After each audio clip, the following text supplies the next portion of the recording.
السلام علیکم معزز و حضرات، امید کرتا ہوں آپ سب خیر و عافیت سے ہوں گے۔ یہ بندہ ناچیز ایک نئے واقعے کے ساتھ آپ کی خدمت میں حاضر ہے۔ دوستو، آج ہم حضرت عیسیٰ علیہ السلام کے معجزاتی واقعے کو بیان کریں گے۔ دوستو، یہ ویڈیو آپ لوگوں کے لیے بہت ہی زیادہ دلچسپ ہونے والی ہے۔ اگر ویڈیو آپ لوگوں کو پسند آئے تو ایک لائک ضرور کیجیے گا، اور چلیے اس ویڈیو کو آگے بڑھاتے ہیں اور اس ویڈیو کا کرتے ہیں آغاز۔ بیان کیا جاتا ہے کہ بنی اسرائیل میں ایک شخص تھا جس کی بیوی نہایت حسین تھی، جس پر وہ اسرائیلی فریفتہ تھا۔ چنانچہ جب اس عورت کا انتقال ہو گیا تو اس اسرائیلی کو بڑا قلق ہوا اور ایک مدت تک وہ اس عورت کی قبر پر بیٹھا روتا رہا۔ اتفاقاً حضرت عیسیٰ علیہ السلام کا ادھر سے گزر ہوا تو انہوں نے اس اسرائیل کو پریشان حال دیکھ کر اس کا سبب معلوم کیا۔ جب اسرائیلی نے اپنا واقعہ بیان کیا تو حضرت عیسیٰ علیہ السلام نے دریافت فرمایا، کیا تو چاہتا ہے کہ میں اس کو تیرے لیے زندہ کر دوں؟ اس نے عرض کیا کہ ہاں حضور، یہی میں چاہتا ہوں۔ چنانچہ جب حضرت عیسیٰ علیہ السلام نے اس قبر کے مردہ کو آواز دی تو قبر سے ایک حبشی غلام، جس کے ناک کے نتنوں، آنکھوں اور جسم کے دوسرے سوراخوں سے آگ کی لپیٹیں اٹھ رہی تھی، حضرت عیسیٰ علیہ السلام کو دیکھتے ہی غلام نے کلمہ پڑھا کہ لا الہ الا اللہ عیسیٰ روح اللہ۔ اسرائیلی نے یہ دیکھ کر عرض کیا، حضور مجھ سے غلطی ہو گئی، میری بیوی کی قبر تو دوسری ہے۔ یہ سن کر حضرت عیسیٰ علیہ السلام نے حبشی کو حکم دیا کہ تم اپنی قبر میں واپس ہو جاؤ۔ چنانچہ وہ مردہ ہو کر گر گیا اور اس کی قبر کو مٹی میں چھپا دیا گیا۔ پھر حضرت عیسیٰ علیہ السلام نے اس دوسری قبر کی جانب توجہ فرمائی اور حکم دیا کہ اے صاحب قبر، اللہ کے حکم سے زندہ ہو جا۔ چنانچہ قبر پھٹی اور اس سے ایک عورت سر سے گرد جھاڑتی ہوئی باہر آ گئی، جس کو دیکھ کر اسرائیلی بولا کہ یا روح اللہ، میری بیوی یہی ہے۔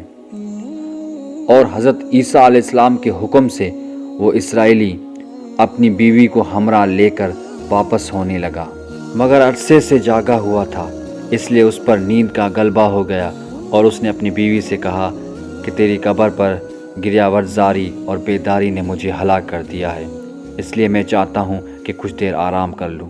بیوی کہنے لگی، ہاں آپ آرام کر لیجئے۔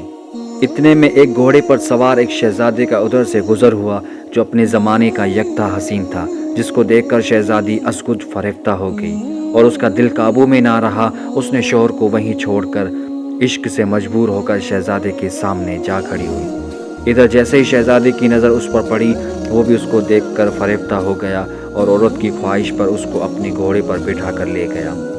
چنانچہ اس کے شوہر نے بیدار ہو کر جب اپنی بیوی کو نہ پایا تو نہایت پریشان ہوا اور اس کے ملنے کی تدابیر سوچنے لگا۔ سوچتے سوچتے آخر اس کے نشان و قدم پر چل کر اپنی بیوی کو تلاش کر لیا، جو شہزادے کے پاس پہنچ چکی تھی۔ اس کو دیکھ کر اسرائیل نے شہزادے سے عرض کیا کہ یہ میری بیوی ہے، آپ اس کو چھوڑ دیجئے۔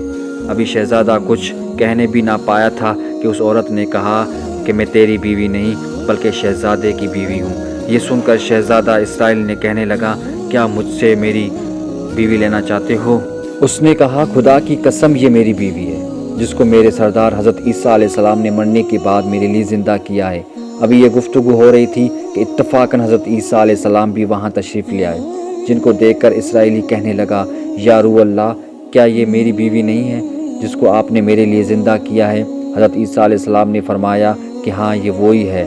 یہ سن کر عورت کہنے لگی کہ یا روح اللہ، یہ شخص جھوٹا ہے، میں تو شہزادے کی بیوی ہوں۔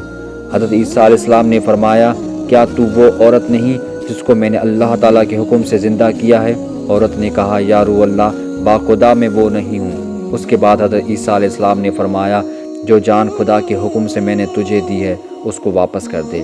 یہ سنتے ہی وہ عورت پھر مردہ ہو کر گر پڑی اور حضرت عیسیٰ علیہ السلام فرمانے لگے کہ جو شخص ایسے آدمی کو دیکھنا چاہے جو کافر مرا تھا اور زندہ ہو کر ایمان لایا تو وہ اس حبشی غلام کو دیکھ لے جو پھر ایمان کی حالت میں مرا ہے، اور جو کوئی ایسے شخص کو دیکھنا چاہے جو مومن مرا تھا پھر اللہ نے اس کو زندہ کیا اور وہ کافر ہو کر حالت کفر میں مر گیا تو اس عورت کو دیکھ لے، اس واقعے کو دیکھ لے۔ اسرائیل نے قسم کھائی، اب کبھی نکاح نہ کروں گا، اور میدانوں کی طرف نکل گیا جہاں اللہ تعالیٰ کی عبادت میں مصروف رہ کر اسے موت آ گئی۔ اللہ تعالیٰ اس پر رحم فرمائے۔ نبی اور رسول کے اقرار کو انکار کا نتیجہ اس حکایت سے ظاہر ہوتا ہے اور سبق ملتا ہے کہ کامیابی اپنے نبی کریم صلی اللہ علیہ وآلہ وسلم کی اطاعت و محبت سے مل سکتی ہے۔ چنانچہ ہمیں بھی چاہیے کہ ہر حال میں اپنے نبی کریم صلی اللہ علیہ وآلہ وسلم کی اطاعت کو سامنے رکھیں، چاہے دل مانے یا نہ مانے، لیکن نبی کریم صلی اللہ علیہ وسلم کے طریقوں کو لازمی اپنایا جائے۔ اللہ تعالیٰ اس واقعے سے سبق حاصل کر کے عمل کرنے کی توفیق عطا فرمائے، آمین یا رب العالمین۔